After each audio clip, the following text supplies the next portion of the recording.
Hi friends, welcome to my very first video in Gardenia's plant world. My name is Denia Cruz and I just want to thank you for supporting my channel and for subscribing. Hit that subscribe button please if you haven't done so already. So I just want to say a little bit about myself. I am a plant enthusiast, I am learning, I am a beginner. I am a student, so I don't always have a bunch of time for my plants, but I had to find something else to do besides just focus on school and work. It was driving me insane. So plants kind of just walked into my world or grew into my world, and here we are. I am by no means an expert on this. I am just going to make videos of advice that has worked for me and even some mistakes. And I want to talk about one of my biggest mistakes that I have made, and it just makes me very sad because we're going to be talking about my variegated string of hearts. And just like, look at this beauty. Isn't she just gorgeous? I'm not supposed to have favorites, but she is. Don't tell my animals that are actually watching me right now. Like, why is this crazy woman talking to herself again?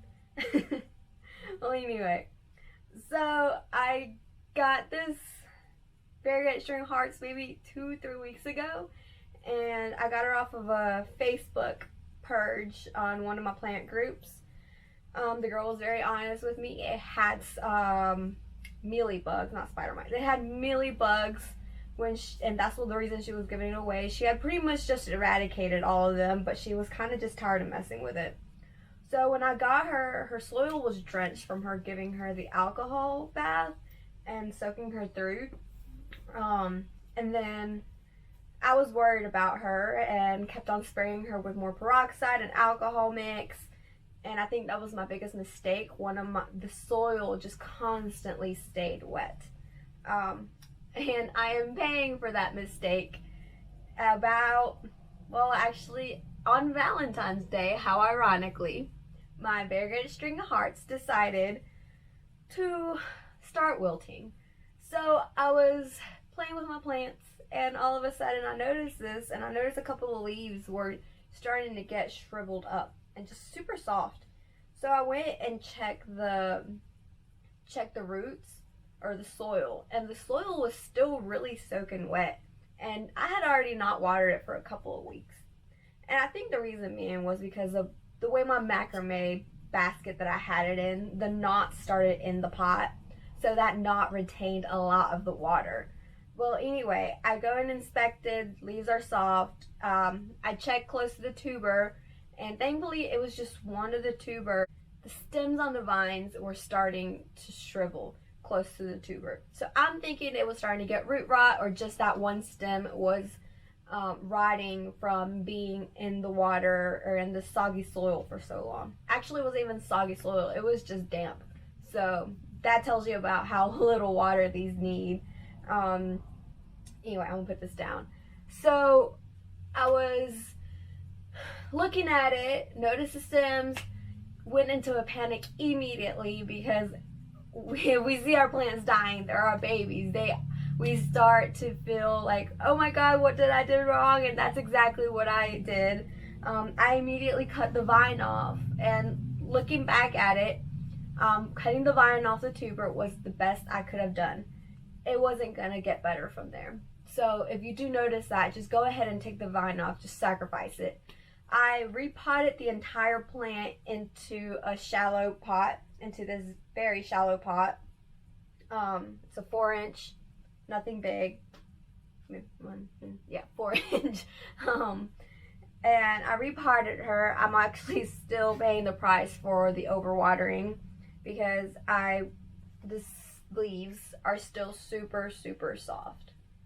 So if we come up here, they're just still trying to recuperate all that energy, and me messing with them right now is probably not helping. They get stressed out super easily, just like you and I get stressed out. Actually, if you can see, this whole vine right here isn't doing so hot. It's just super flimsy. The taco test is what it's called. You go and test it, and if it bends like that, if it's easily bends like that, It probably needs water. Mine was overwatered, so I think it's just trying to adjust to its new soil and its new environment. If you see this one down here, you can see that. Well, this one right here, see how it's not so flexible and not soft?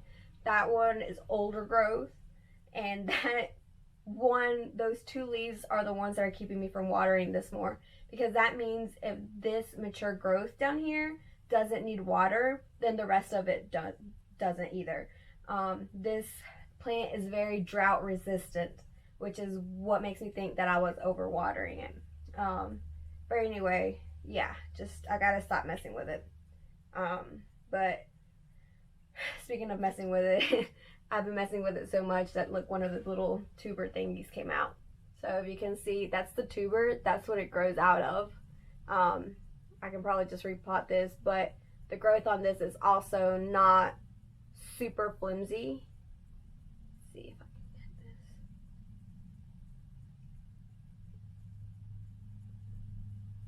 this. It's not super flimsy. So it's probably okay. But if you didn't know, that's what your plant grows out of. That's what your string of hearts grows out of. And I'm just gonna stick this little child right back in where it belongs, and I need to stop messing with it, because or else I'm gonna kill my whole plant.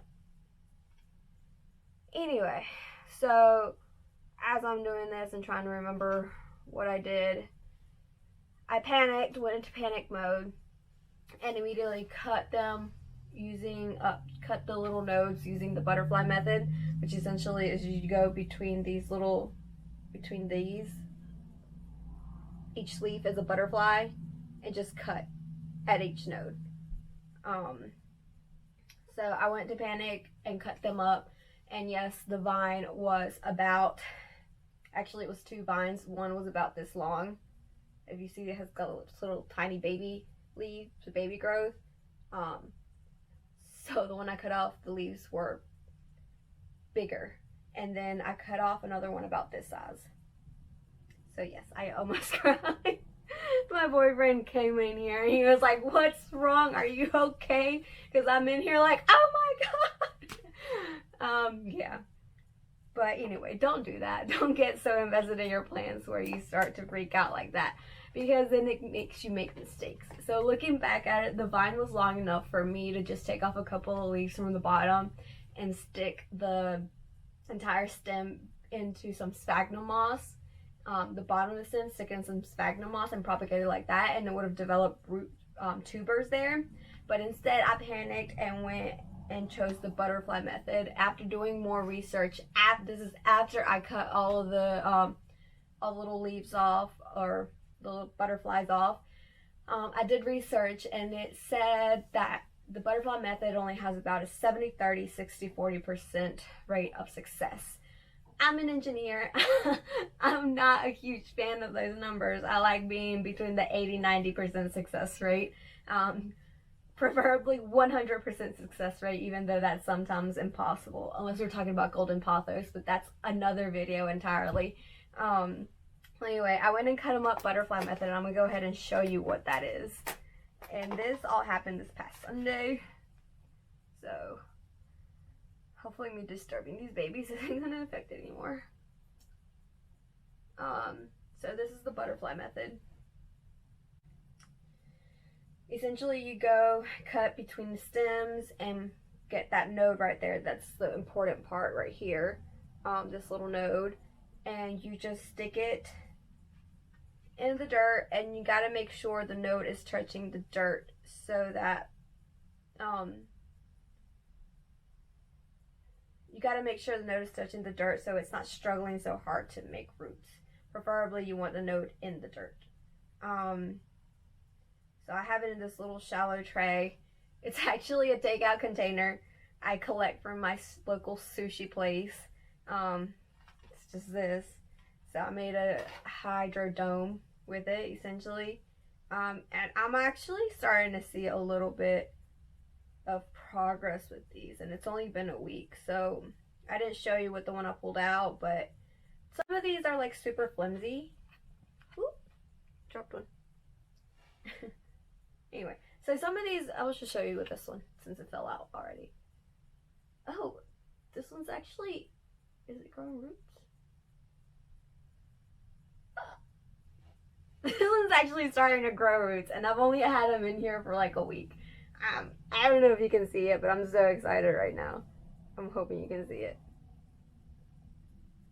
Anyway, the leaves, I was starting to worry because the leaves were shriveling up. So the leaves are like super, super soft. And I was like, man, I'm already only a weekend and these are already dying. But actually those shriveled up ones already have roots. So that means the two roots is developing, and that's super exciting. That means I at least have one plant that may survive. Again, I am by no means an expert, so I was not expecting this to work. I didn't have no idea this might actually work. Most people use, well, anyway, we'll get to that.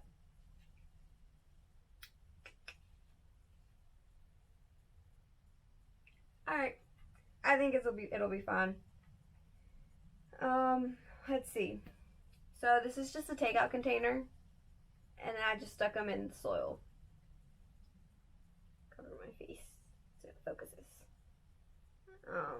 And they're just stuck in there. I did make sure I misted the soil, and I make sure the soil is kind of damp. You don't want to overwater the full plant, but you do want, when you're propagating, you want to make sure your medium is semi-damp or humid inside. So no matter what you're using.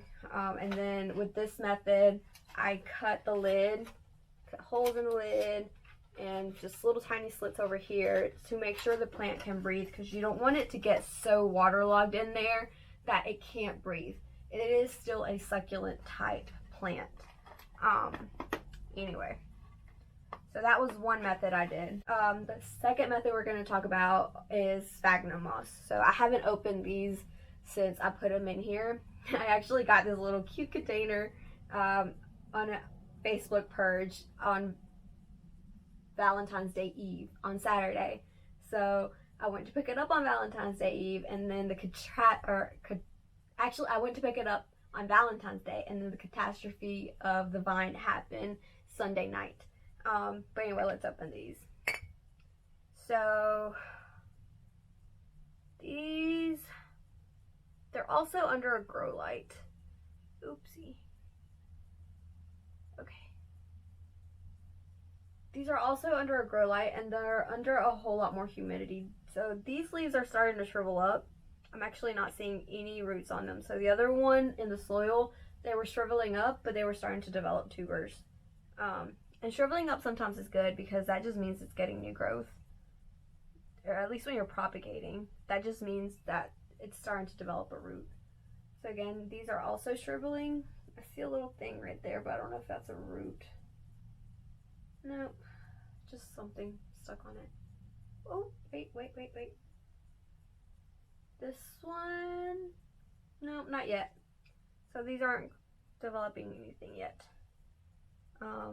I will continue, and even in sphagnum moss, you want the nodes to be touching the sphagnum moss, because that is your medium in this case. Here's another one, and none of these have roots. And honestly, I'm kind of surprised, because this is the one that people were saying worked the fastest and worked the best. And I'm really not seeing much going on with these. And again, these are under a grow light as well, same condition as the other one. The only difference is that these are completely covered at all times of the day. I may open them for 30 minutes every day. I may open them if I remember, if they're lucky. That's why I like the other container, because I can just cut holes in it.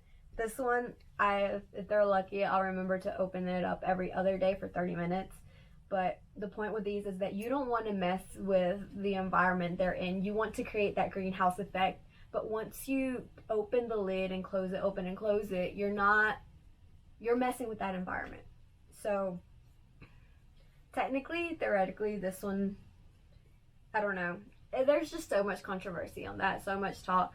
Like, some people won't open it at all for 2 weeks. Some people will open it for 30 minutes every day, some people for an hour, some people will open it once a week and just leave it open for an entire day.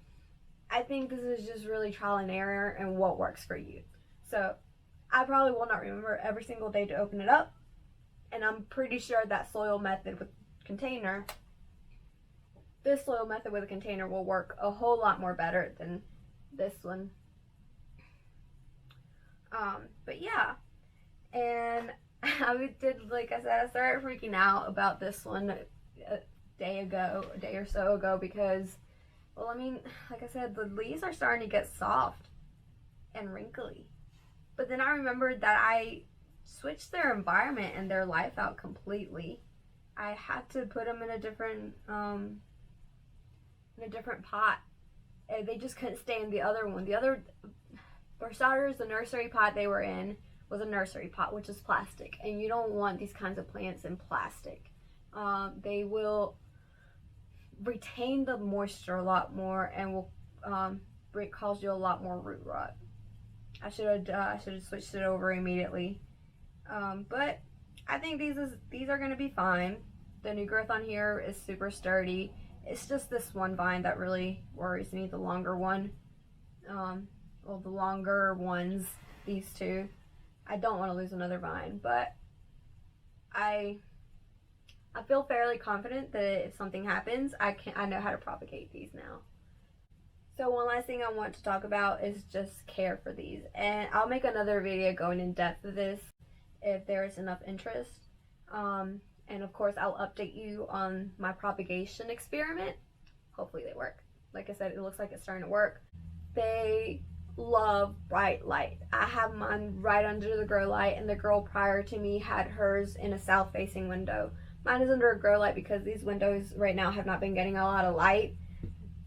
This is going to be my sunroom in the summer. It actually already is my plant room.